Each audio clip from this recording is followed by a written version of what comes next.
For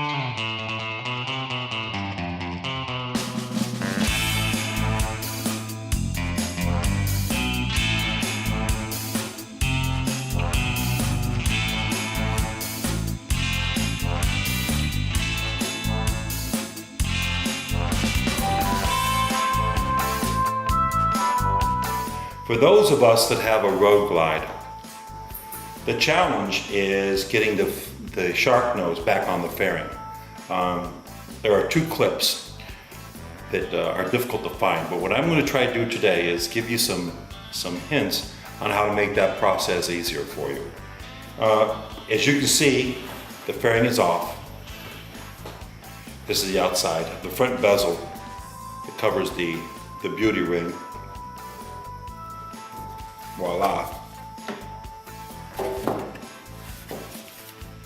Like this is off. And I have it taken off. Now I want to show you something. See these three clips? This is an important factor to remember. If you want to put your fairing on quickly and not have to try to struggle in finding the three hooks that the front fairing hangs on, let me show you this trick.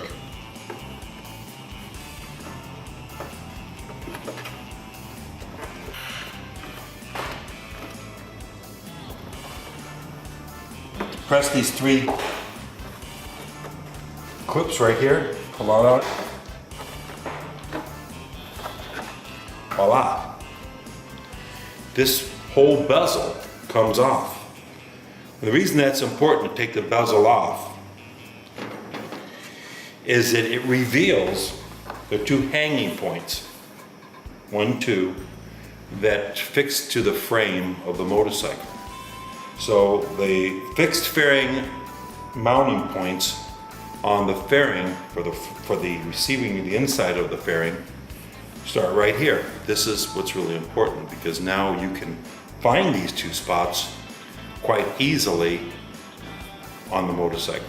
When you want to mount the outside shell of the fairing, these are the two hanging points for the interior frame mounted system for a road glide. I put a little orange paint on to help get separation so you can see them better.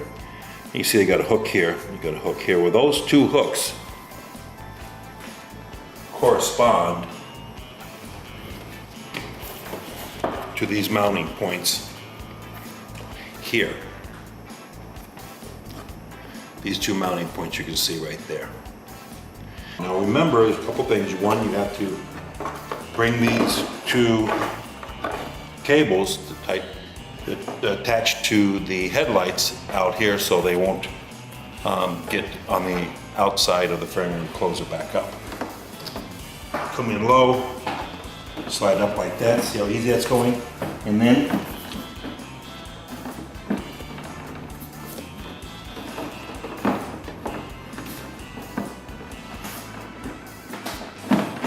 there you go, like that. Now you see both these fairings clips are on the other side of the exterior fairing, here and here. Both headlights are here. All your wiring is inside where it belongs. Now these three points are where the headlight bezel will re-enter. These three clips are what holds the front bezel, headlight bezel, into the inner fairing. Position 1, position 2, and position 3. So what we'll do now is we'll take these,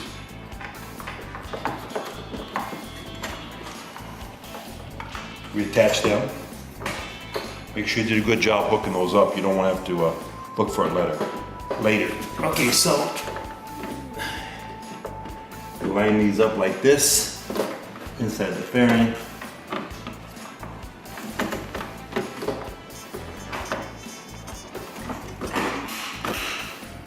Voila! How easy is that?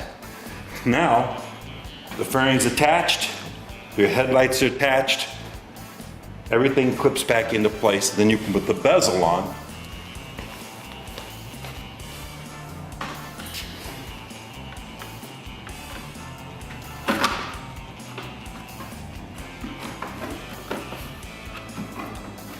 4 points just so I can show you. 1, 2, 3, 4. Right there are the corresponding outlets here and here. Now, look here. What you see these clips? The inside fairing unit has to have these clips on the outside of these tabs. Right here. So we put those in there. Boom. See how that fits nice and seam there? If it doesn't fit, it's because you have, it's just the opposite, where the outside fairing is on the inside of the inside fairing. You want the clips of the outside of the fairing shell to be on this side of the inside clips. And that's why you got that nice tight fit there. Now you just put these screws in nice and light. Do not over tighten. You just put them in to hold it so it doesn't move. Make sure you check both sides, of course, before you do any of that. And get them nice, just barely in there enough to have them threaded. You don't want to have any pressure on the system until you have them all in the screw. You have 6. 1, 2, 3, 4, 5, 6. So there's 6 positions here. You don't tighten down until you do it. Get all the screws in. Think of it as a wheel on a car. You also want to alternate the positions. So you do it in a counterclock situation where each of the screws, this one is tight with the one on the other side, so you go back and forth. So just get them all in this, just put on the system, and then you can tighten down later date.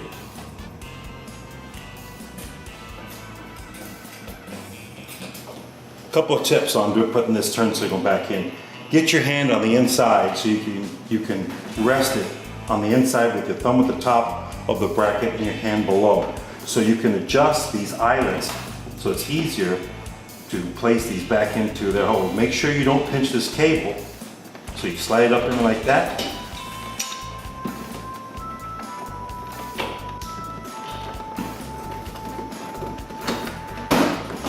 Voila.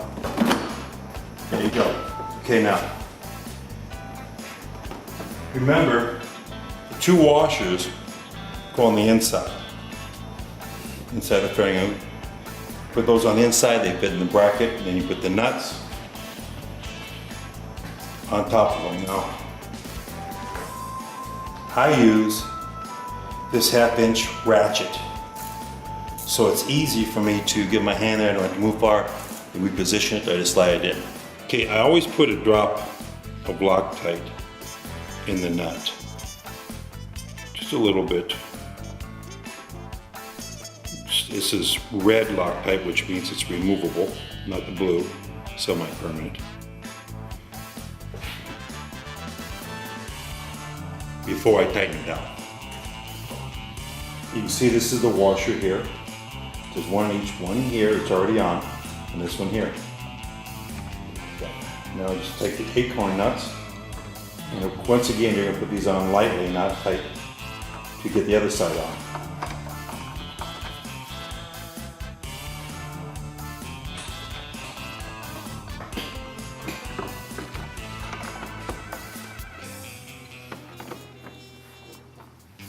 I always go back on each side to make sure that I cross-check these and make sure they're tight. I don't assume they're tight to the other side and they loosen the fairing up, so I always go back and re-tighten or check the tightness on each of them. I never assume that they're tight. Now this one here gave a little bit more, so I recommend that you do that too. Doesn't hurt anything, but you don't want to drive down the road and lose these, so Loctite and then double check it. Okay, this is the inlet. You'll see there's a little brass fitting in there. You want to make sure that you have your hand at the top of the fairing windshield so you can give it a good lineup right here. This is nothing to hurry yourself through. Just take it nice and easy. Work it in gently. Don't over pressure it. You can control the height by your hand at the top. And then when you get these things all in, you'll go around and work them from one end to the other so you balance the tightening of the screws.